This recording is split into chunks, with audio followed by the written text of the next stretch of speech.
I just saw the premiere of Transformers 1 and I loved it. I think it breathes new life into the franchise by providing an origin with heart, humor, and real drama. It was awesome and has already started providing us with cool figures like this one. So I thought I'd share my G1 collection, prove that I can still transform them, and look at my masterpiece versions of the toys that I had as a kid. Hey y'all, welcome back to Carbon Scoring, the best place for comics history and action figures.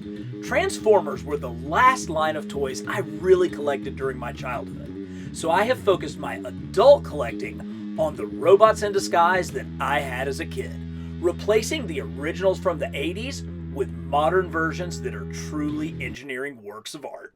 We're going to compare the G1 versions with their masterpiece counterparts, and take a look at some 86 movie figures, and yes, GoBots while we're at it. Just like another Hasbro property, G.I. Joe, Transformers had a Marvel comic tie-in.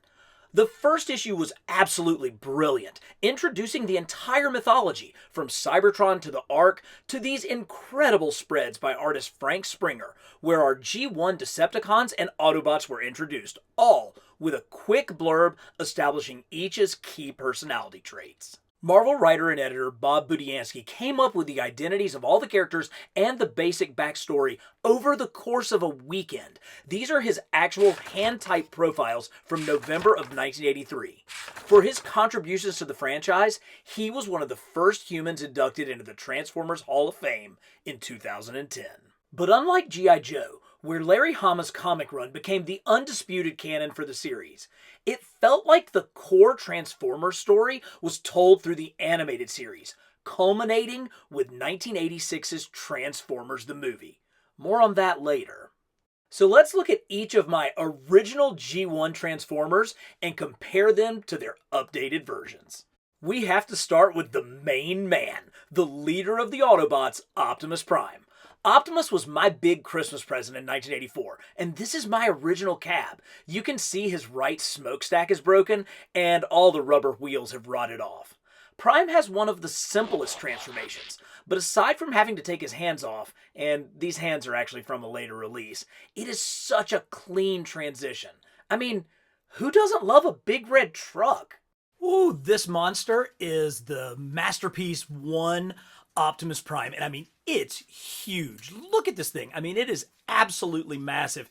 It towers over all of my other Autobots. Now, I think this is the Takara import version. I know that they've released it in the States, but I want to say that I ordered this off of Big Bad Toy Store way back in the day, and I'm sure that there's some eagle-eyed viewers out there that can tell the difference between this one and any of the ones that have been released in the US. These are all die-cast metal, so these legs are really heavy, but it does allow him to stand really well. He's got terrific articulation, and yes, this thing actually does transform back into Optimus Prime. Of course, you can open up his chest cavity and flip this up, and there's the matrix of leadership right there. Just, I mean, and that's die-cast metal too. Just utterly spectacular. You know, this is the centerpiece of my Transformers collection, just as it should be.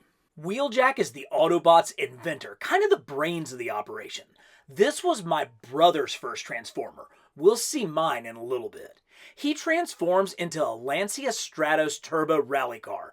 Not a car that I was familiar with back then, but he's got a unique transformation, including the giant hands that form the back of the car and the opening cockpit where the original Japanese Takara toy could put a driver. I'm missing one of the transparent aerials, and the one that I do have I only recently found in a random box of parts. Being one of the first two Transformers in our collection, this Wheeljack will always have a special place for me. You know, this is the Hasbro Masterpiece version. It's got the official Transformers logo on there. And I don't believe that it has any vac metal parts. I think it's all plastic. But this green, red, and white color scheme works so well. Plus, obviously, this one has the two airfoils there, the transparent, you can see right through them. And one of the things that I always thought was cool about Wheeljack, a lot of the Transformers have very similar heads. They have kind of a style. They have noses, they have eyes, they have kind of vents on the side of their head. Wheeljack looks completely different from that. His head is very unique, which makes him really stand out. I mentioned that I didn't know this car before picking up this figure, but dude, it is such a rockin' Italian sports car. Absolutely love it. My second Autobot was Prowl. I love Prowl. He seemed to have a pretty good presence on the cartoon, but I always thought it was strange that a 280Z sports car would be a police car. At the time in the US, police cars were always boring sedans. But then when I was in Japan this past summer, I saw a sporty police car, so I looked it up and yes, they actually did use 280s just like this one for the cops in the early 80s. Just one more way things are so much cooler in Japan than in the US. Prowl is just so good. He just sort of always seemed responsible. And, he has that head that was used again for like Blue Streak, but it's just, he's got such a classic Japanese robot look to his face, just almost like a 60s, manga kind of look.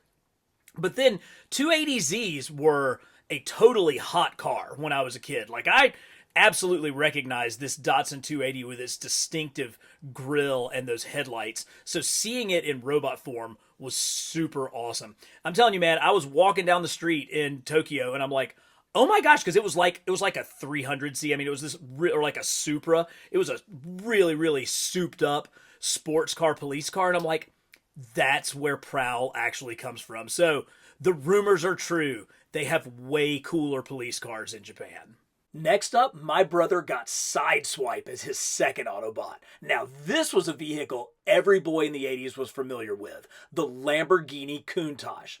Along with Magnum PI's Ferrari 308, these were the two ultimate dream cars. This one's pretty stiff. I really don't want to break it while I try to transform it.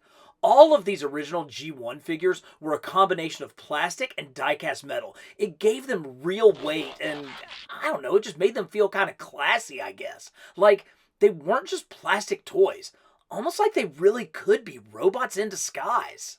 They don't come a lot more awesome than this. Sideswipe being one of the ultimate sports cars of the 1980s with a perfect transformation into his cartoon form. Again, he has that much more typical Transformers head with the face, with the vents on the side, a little bit of, kind of antenna-like things. But what's different about Sideswipe is his profile. He looks so much faster, whereas Jazz and Prowl, their front ends are kind of pointing out. Sideswipe's is down, so it gives him a much sleeker profile to look at. He just oozes speed, and with this singular shoulder cannon and the classic kind of rear wheels turning into the legs, this is what G1 was all about. Hey guys, we're creeping up on some big channel milestones, which I couldn't accomplish without you. So if you love the intersection of comics, cartoon, and action figure history, give this video a like and subscribe to Carbon Scoring, because I got quality content like this coming at you every week. Bumblebee was, of course, one of the most popular of the early Transformers, probably because of his starring role in the cartoon. I actually thought these mini-bots were kinda cheap. Their super deformed style made them less accurate than their GoBot counterparts, and their all-plastic construction was another minus. Plus, Bumblebee's face didn't match his cartoon look, another negative. But here I am complaining about having a perfect condition Bumblebee. This one came from my brother-in-law's collection. He was obviously very kind to his toys. Now we're talking much better version of Bumblebee. This actually does transform into a properly scaled VW Bug, and it just looks so good with the Autobot logo. You've got it on the hood. You've got that great sloped back. I mean, the details on these, look, even down to that trunk piece with all the detail, the venting coming out. But again, he's got Bumblebee's actual head, so he really does look exactly like the cartoon. Now, this was another Hasbro Masterpiece version, and it's obviously significantly smaller than the rest, but it fits, and in the display, it works so well, and it really kind of brings out Bumblebee's kind of spunky personality, and the yellow color kind of plays off of that. Just a great representation of one of the foundational characters in all of the Transformers universe. I remember getting Hound in a trade. This was something that happened in the 80s. You'd get on your bike and ride over to your friend's house to play with his toys and bring some of yours. Sometimes you'd see something new, something you had to have. And like a shrewd businessman, you'd put together a deal combining baseball cards, garbage pail kid stickers, and used skateboard parts, and the next thing you know, you were headed home with a new Transformer in your collection, smug in your certainty that you had gotten the better of the deal. Because I didn't have Ratchet and Ironhide as a kid, the two minivans that transformed into robots, their original G1 robot forms were pretty terrible. So they were probably the ones that had the biggest improvement in these Masterpiece series. But for the ones that I have, it's definitely Hound. So Hound's G1 form was okay, but it really veered away from how good this cartoon version looks. And I actually always thought that this was like a US military army Jeep, but it turns out it's actually modeled off of a Mitsubishi Jeep produced in Japan. So just another kind of cool fact about the origins of this line, where they took lines from Takara and made it into an American line, kind of brought it all together, with Bob Budiansky, of course, creating the personalities for each of these. And Hound, definitely one of the most loyal Autobots, just a super cool figure. I like how pleasant his face looks. This is one of the good guys, and you can absolutely tell it.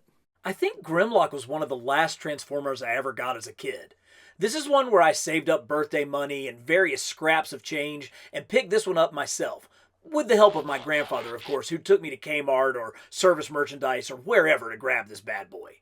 Grimlock is the only Dinobot I had. He lost his right arm decades ago, but the Dinobots were unusual, as they spent more time in their transformed mode than in their usual robot mode. Maybe I ought to leave him in dinosaur form and display him like that down in my secret lounge. My brother and I didn't have many Decepticons, but the ones we had were bangers. That Christmas that I got Optimus, he got Soundwave, arguably the coolest of all the G1 Transformers. See, back in the early 80s, your boombox was a status symbol. The bigger, the louder, the better. And the fact that Soundwave could carry the Minibot cassettes, that just made him that much more awesome. He has a simple transformation like Optimus, but that crazy cool voice on the cartoon cemented this guy as one of the greats. Plus, his G1 version was one of the most cartoon accurate of all these figures. The Masterpiece Soundwave is an excellent figure. One of the cooler parts is that the chest cassette player is deeper and can hold several of the cassette Transformers. Just a nice touch. But as you can see, it's probably the smallest stylistic difference from G1 to Masterpiece. My Decepticon was Starscream. I didn't have Megatron or any of the other Seekers, but Starscream more than made up for it. Sure, his robot form pretty much looked nothing like the cartoon, but he did transform into one sweet F-15 fighter jet.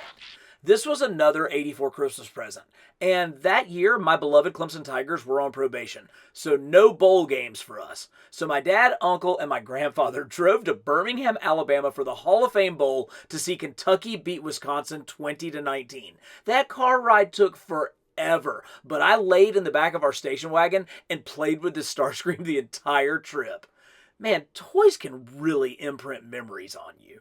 I'm not exactly sure what version of Starscream this is. It isn't the Coronation Starscream, and it's not the movie version, but no matter what, he makes a perfect Masterpiece addition to my display. I didn't have him as a kid, but thanks to Big Bad Toy Store and some bending of the import rules, I do have a fully transforming Megatron from Takara in Japan.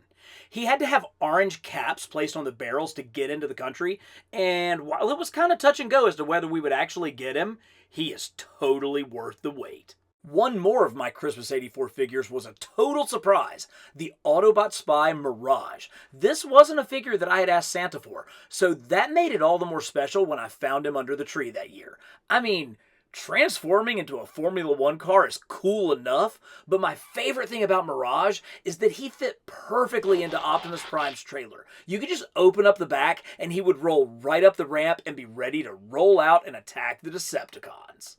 I believe Mirage is the first of my third-party Masterpiece figures. This one was not produced by Hasbro. It was some third-party company that makes ones that fit in absolutely perfectly with it. And you can see he has all of the original Formula One detail of our G1 Mirage. His face has that almost like Egyptian sort of headdress look to him, but he didn't come with an Autobot sticker. That's one that I bought online and put on him to make him kind of fit in with the rest of them. I've got a couple of third-party ones. Hopefully there'll be a Mirage in the formal Masterpiece line. Heck, they may have already done it. I just didn't get it because I was so happy with the look of this one.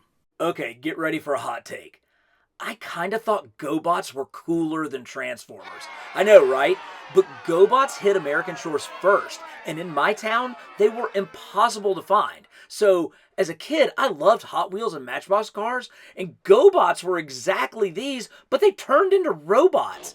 They had pretty simple transformations like on Psykill here. Also, how great a name is that for a bad guy? Psykill. Awesome. All of these factors led to me wanting more GoBots. These third-party GoBot figures are actually pretty sweet. You can see he's much smaller, so he actually is roughly in the same scale as the Bumblebee, which totally works because they were roughly that same size in the toy line. This Psykill captures all of that red, yellow, and blue, those great classic colors. The wheels pop right here. I think there's a way to attach his engine compartment, which was something that was a separate piece on the original figure, but just, really gets the cartoon look. And that's what these masterpieces do. They bring back the look that we were most familiar with all of these characters, and Psykill is no exception. And if you had the leader of the bad guys, you gotta get the leader of the good guys. The appropriately named Leader 1. A pocket-sized F-15? Yes, please. This one I remember. I was in Lance Swiler's driveway, and I traded the rare Bumble Jumper, a Bumblebee Microbot that was mistakenly colored red, for this Leader 1. Some would say that I got the short end of that deal, but nah, I got exactly what I wanted. Yeah, I pretty much had to have this Leader 1 figure when I saw it go up for pre-sale on Big Bad Toy Store. He does. He transforms into a perfect F-15 jet. I wish I knew all the intricacies of how to do it. There's all kinds of, maneuverability and moving parts here. And that's what makes some of these Masterpiece Transformers so spectacular, is that they are able to perfectly get back into the cartoon mode, which wasn't necessarily based on the toy. I mean, it was generally based on the toys, but, they could take some liberties with that. But then they figured out the engineering of how to make this thing seamlessly look like the vehicle that it represents. So, super cool, super glad to have Leader 1 and my two main GoBots up in my Masterpiece collection. And the last shall be the first. My very first Transformer, Jazz. I'm actually surprised this thing is as tight as it is. I'm wondering if this may be one of the several reissues that I've picked up over the years. You see, I have turned into kind of a Jazz fanatic, collecting every possible version. From micro changers to giant high-end non-transforming figures, I have tried to pick up every version of Jazz that even remotely resembles a G1 version. But it all comes back to this one, the original Porsche.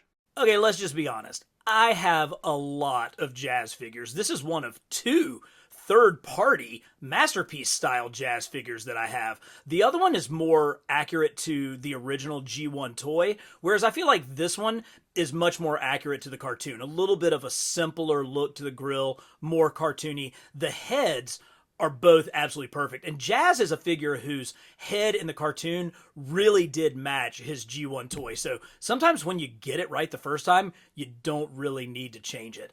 Like I said, I've tried to collect every version of Jazz possible. So, if there's another one, if they do come out with a true Masterpiece, I'm going to grab that. This logo is, again, a custom sticker that I had, that I put on there so that he would match with his fellow Autobots. But Transformers roll out and all follow Jazz's lead. Okay, those were pretty cool, but let's take a peek at some of my figures from 1986's Transformers the movie. I went back and rewatched the movie last week, and it is dark. There are more deaths than in a Tarantino film. Hasbro assumed these characters were all just interchangeable, so in order to sell more toys of new characters, they decided to kill off virtually the entire G1 lineup, including Optimus Prime. The backlash was fierce and immediate. Stories of children crying in the theaters and angry letters from moms led to a rapid about-face and a quick return of Optimus when the next season of the cartoon appeared.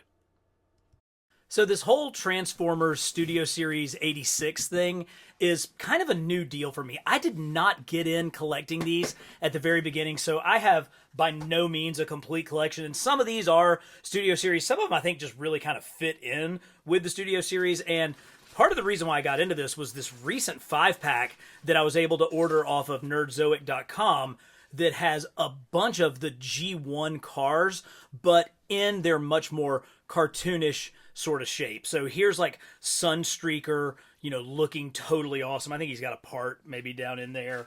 Oh my gosh, I'm trying to remember this guy's name. Another one of he turns into like a pickup truck, a Toyota pickup truck. Obviously, I had already gotten the Jazz. That's up in my Jazz collection, but I kind of was happy to have a second one of these so that I could include it in the movie collection. We did get another one of these. Pretty cool. Simpler. You can see it's much simpler transformation than what you got with the Masterpiece version, but they still really capture that cartoon look. And, because I think it was the only way to get it, you knew I wanted to get this one. So super glad that all of these kind of came together in one 5-pack. Wheeljack looking really good right there. Some other things that aren't Studio Series, but I think they fit, are these YOLO Park model kits. So these they come as pieces, but then you put them together. I think they were actually blind bagged. Here's the Soundwave version of that. Bumblebee, a little bit taller, maybe when he tries to scale out with the other ones. These don't transform, but they are super articulated, so, pretty cool looking. Like I mentioned, Grimlock tends to remain in his dinosaur form, and so here is this model kit. And, you can move, let me get his arms. Oh, yeah, they're on, like, ball sockets. So you can get a lot of movement out of his arms, and I'm certain, me Grimlock. So, really cool. He almost looks like he could transform, but he doesn't. You're going to get the big guys. Here's a very cartoon accurate Optimus Prime. He's got bends at the elbow, ball shoulders, ball hips, bends at the knee, ball ankles. So even for like small, like sort of 5-inch scale models, you can get them into some pretty sweet poses. And of course, this is going to be one of the few ways that you're actually going to get a Megatron that looks like a G1 Megatron. You're never going to get one that transforms into a pistol again. So the fact that we can get them in different forms works out really well. And the Sinister Starscream, much more comic accurate with his colors, just looks really good, has that Seeker vibe. So much excellence with these little YOLO Park model kits. Speaking of YOLO Park, they also make some big die-cast model kits, and that is what I have here with their version of Optimus Prime. Oh man, this thing is so good. Again, tremendous articulation. Probably better articulation than even the Masterpiece version. Now, it's not quite as tall. This one is more like 11 or 12 inches, but I think he actually scales better with that 5-pack of Autobots that we just looked at the beginning of this mystery box. I mean, just look at how good this guy moves. Metal parts, so he's got the heft that you want out of him. Full smokestack. That's actually pretty sweet. That's just a really cool, and it was easy to put together. It took maybe 10 minutes to put it together, but that also gives you a little bit of pride when you're like building this, because like you have something to do with the actual construction of it. I got another one of these, not the same one. Let's pull him out because it is worth putting them together, and that's the Megatron. So should be in here. Yes, this is the YOLO Park Megatron. Oh, this is maybe the best, most comic accurate looking Megatron that I have. Again, die-cast metal, really heavy. Great blaster. Oh, and I don't have the batteries, but that lights up. You hit this button right here, and you get like a blasting effect from that. I think his eyes even light up if I could get those working as well. But look at the range in his chest, which really creates some cool poses because you can get him, hunched, bending, coming right at you, turn his head. Oh, look how good that is. The hands, there's articulation through each of the fingers, so you can get those into unique poses. And again, all of this you put together yourself, which was actually really enjoyable. And just kind of, the more time you spend with a figure, the more you enjoy it. So having to put a little bit of effort, it doesn't just come straight out of the box put together, actually makes me really spend time looking at it, going through the details of it. So yes, super, super cool. Now, let's get into some of the ones that Hasbro has released. We'll start with a couple of the people who were really kind of meant to take over the Transformers franchise. Here's Blaster, the Autobot answer to Soundwave. I think, oh yeah, check it out. He does. He opens up, and he's got a cassette in there. I have no idea how to transform that. Love the giant bass speakers. Oh, and they're like sort of articulated a little bit. They move some, so very cool Blaster. This one is not necessarily Studio Series. It's much more meant to be like a comic series one, but he fits. He fits into that scale, and I think that this, is it Shockwave? Everybody's Shockwave, wave something. You would think that I would know this. Of course, it is Shockwave. This is meant to be kind of evoke that cartoon look, but still super, super great for one of the more evil Decepticons. He is really bad in the new IDW comic series, and if you're not reading that, you really should. It's fantastic. Okay, here's Springer, another of kind of the Autobots that were meant to take over. He's a triple changer, so he's got like his wings in there for helicopter mode. Great colors, really bright. Definitely looks like what we saw on the screen, so I like that. And the only Dinobot that I have so far is Slag. I really probably ought to have him in his dinosaur mode. He came with Daniel Witwicky in his exosuit. I do have Swoop on pre-order, and depending on how awesome these are, I may have to go back and buy the other Dinobots, but, pretty cool. Then we get into the part where Hasbro just absolutely went all in on movie stuff, because in the first 5 minutes of the movie, they killed off most of the G1 Transformers, and Hasbro has them with their death looks. Look at the look on my guy Prowl's face as he sees Megatron blast him to pieces with, the damage and everything right here. I mean, it's heartbreaking. Ironhide, one of the absolute toughest warriors that the Autobots had, completely destroyed, his mouth agape as, a laser blast goes through the center of his chest. Oh, we're not done. There's way more dead Autobots coming. We got Brawn, a tough little guy screaming into the night as a hole is blasted right through his chest plate. And the loyal Autobot Ratchet, our medic, our doc, the one that we need to save us. And you can just put these blast effects right onto them. Oh, these are heartbreaking. Children really were crying in the theater over the loss of these characters. It's unbelievable that Hasbro had the cojones to actually make their death looks. Now, we got a few others. I do have Arcee. She's pretty cool, a movie figure. I don't know how her transformation actually works, but, it gives a girl Autobot. She's the Smurfette of the Transformers. And then two more versions. We have the non-dead versions of Ratchet. You can see he's got his glass plate is still in place. And our good buddy Brawn, no hole in his chest, ready to fight, stern look, let's go. I told you we were going to have some GoBots, beginning with the GoBot Command Center. I actually had this as a kid, but this isn't my original one. This one I got at Retro Toy Con this past fall. So Retro Toy Con is put on by my local retro toy shop, Toy Federation, in Greenville, South Carolina.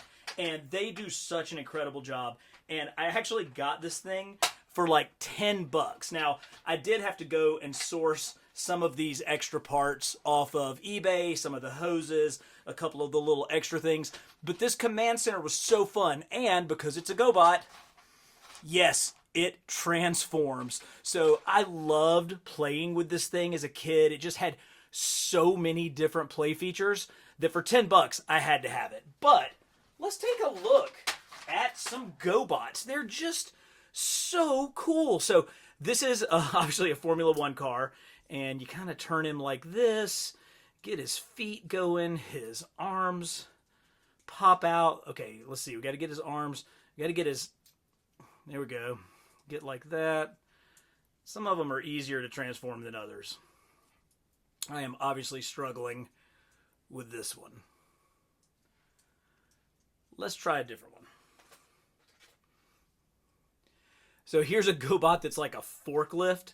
So you can actually like turn it like this, and then that comes up, close his head, his legs slide that way, and oh yeah, you got to get that up, and the seat, voila, forklift. Who's next? I do remember this one. This one was wheelie, so he turns into a scooter. So let's see. I think you flip that way. These seats come up like this. The arms snap into place, and you have like a little Vespa scooter named Wheelie. He was big time on the cartoon. This is another good one. This is Turbo. So this is the more typical type of articulation. Pop out the legs, pop out the arms, boom, car to robot, and a couple quick switches, boom, right back to race car. Love it. But they made so many things. Like, check this one out. Here, this is a submarine. All right, so let's see. So we undo the legs. Here's the arms. Pop the arms off. The head comes up. Legs pop out. I think they rotate a little bit. Yeah, they do. Oh, yeah, they come all the way out. Hips come out. And there's your robot guy out of a submarine. Yeah, still some work to do there. A little rusty after 40 years. If you want to see an expert transform GoBots, you probably need to look somewhere else. But if you want the best in comics history and action figures, subscribe to Carbon Scoring.